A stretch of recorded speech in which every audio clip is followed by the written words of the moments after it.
Kita imam dalam nyata, makmum dalam batin. Di depan memimpin langkah,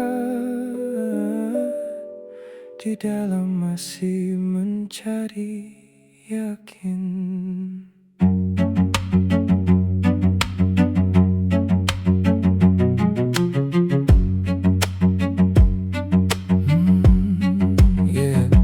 Kita berdiri membawa amanah, lidah berbicara, hati resah. Kita tunjuk jalan kepada yang rebah, sedang kaki sendiri masih mencari arah. Kita sebut sabar, sabar malam kalah.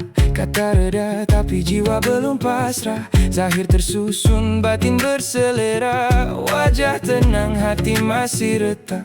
Jika kita di depan, bukan berarti kita sampai. Jika mereka ikut langkah, bukan berarti kita tahu jalan pulang. Kita imam dalam nyata, tapi makmum dalam batin. Kita memimpin manusia, sedang diri mencari yakin. Kita berdiri di hadapan, hati tunduk dalam diam. Mereka melihat seorang imam, dia melihat seorang hamba. Kita kenal banyak nama, belum tentu kenal yang bernama. Banyak bicara tentang cinta, masih bergelut dengan ego yang sama. Kita kejar cahaya, bayang ikut bersama. Makin tinggi kita berdiri, makin rendah harus merasa. Kita kata ikhlas, tapi pujian masih dicari. Kata tawakal, tangan masih menggenggam takdir sendiri. Kita sibuk membetulkan saf di sisi, sedang saf dalam diri masih pincang dan sepi. Banyak membaca, sedikit merasa. Banyak bicara, sedikit percaya. Banyak mengarah, sedikit menyerah. Menyebut nama dia, tapi aku masih megah. Tak perlu tinggalkan sajadah, tak perlu buang tasbih. Cukup bisikan kecil datang perlahan. Kau lebih baik daripada mereka, dan kita kalah. Bukan karena dunia, tapi karena aku terlalu pandai menyamar sebagai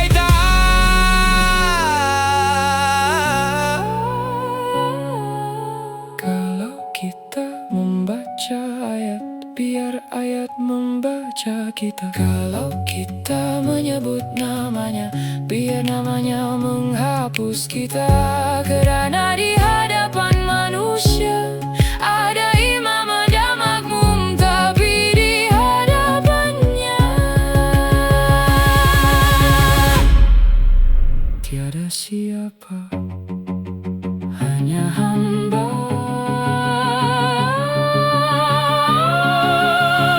Kita imam